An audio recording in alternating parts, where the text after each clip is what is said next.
Assalamualaikum and good day. We are from Group 11 and today we will present our research finding regarding undue influence between Aina Rahman and Mr. Farid Zulkifli, where in this research, the main issue in this case is whether the agreement entered between Aina and Mr. Farid is voidable due to undue influence under Section 16 of the Contract Act 1950.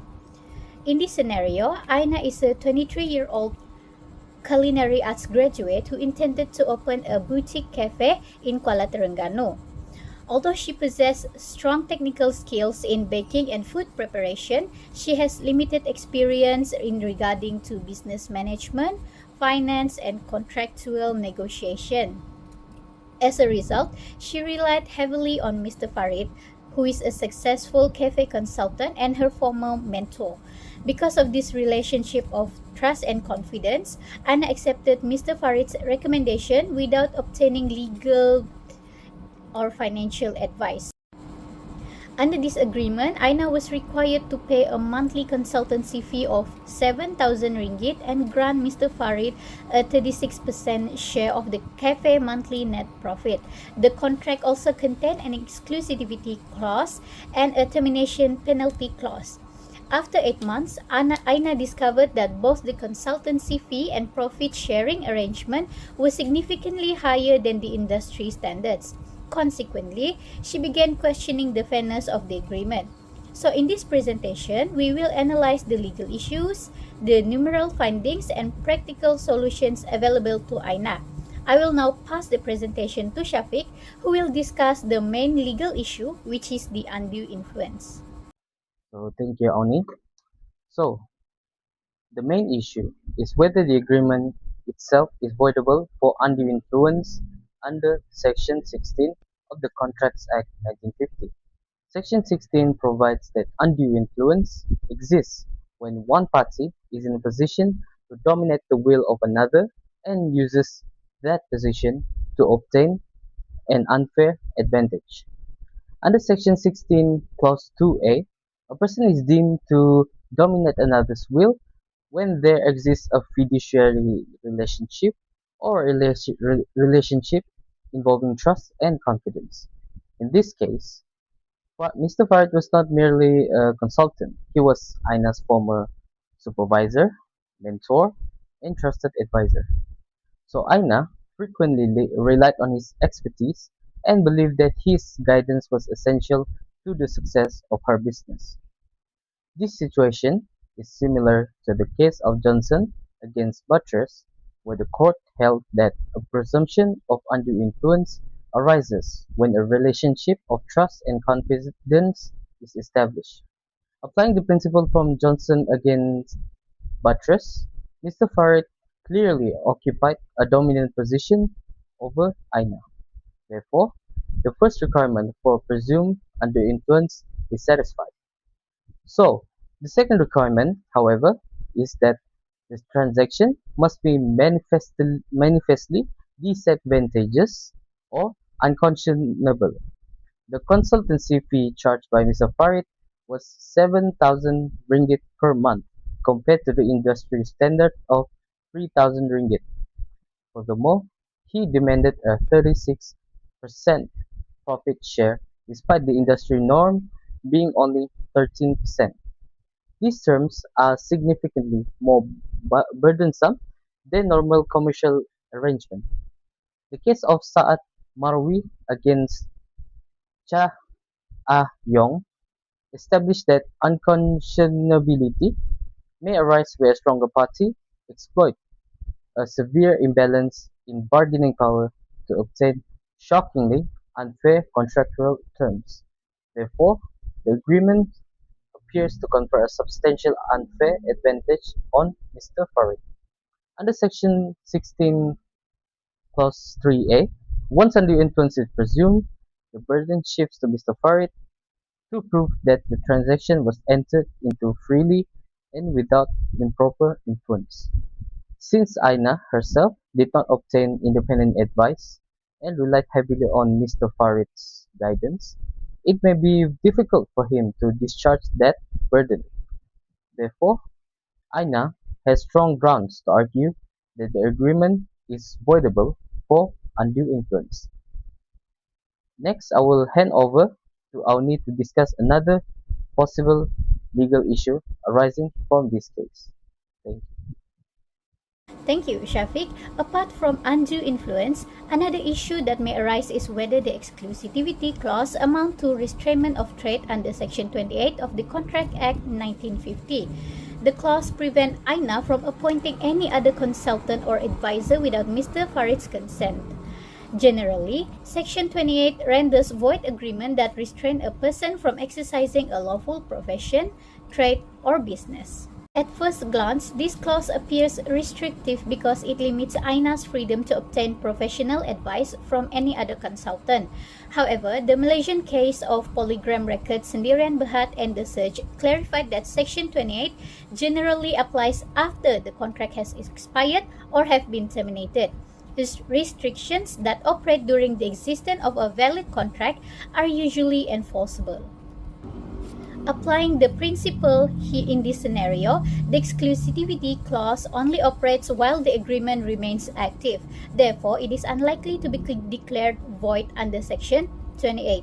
Although the clause may seem unfair, INA may face difficulties challenging it solely on the basis of restraint of trade.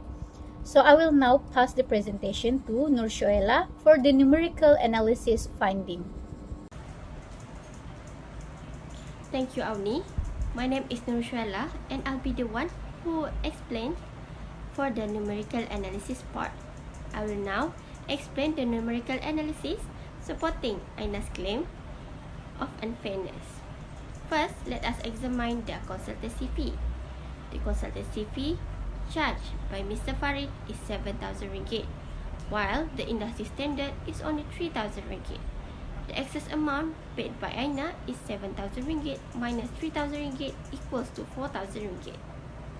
For us to calculate the percentage disadvantage from Mr. Farid fee is 4,000 ringgit divided by 3,000 ringgit multiplied by 100 equals to 133.33%. This means INA is paying 133.33% more than the normal market rate. Next, let us examine the profit sharing arrangement. Mr. Farid received 36% of the cafe's profits, while the industry norm is only 13%. The difference is 36% minus 13% equals to 23%. To determine the percentage disadvantage from the profit share is 23 divided by 13 multiplied by 100 equals to 176.92%.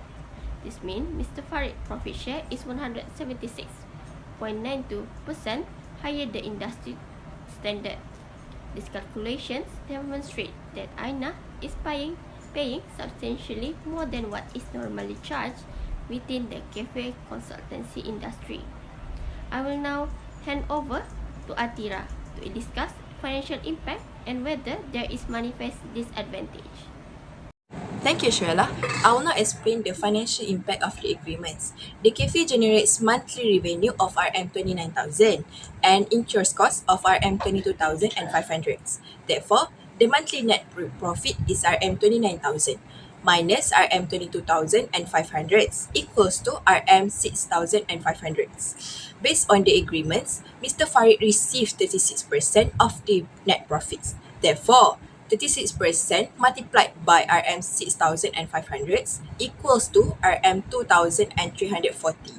In addition, INA must pay the consultancy fee of RM7,000. The total monthly amount payable to Mr. Farid is RM7,000 plus RM2,340 equals to RM9,340. The amount exceeds the cafe's total monthly net profit of RM6,500. As a result, INA suffers a deficit of RM2,840 every month. These figures clearly indicates that the contract is commercially unreasonable and financially unsustainable. The concept of manifest disadvantage refers to a situations where transaction is so unfair that it suggests exploitation by the stronger party. In this case, the consultancy fee exceeds industry standards by 133.33%, and the profit sharing arrangement is exceed industry norms by 176.92%.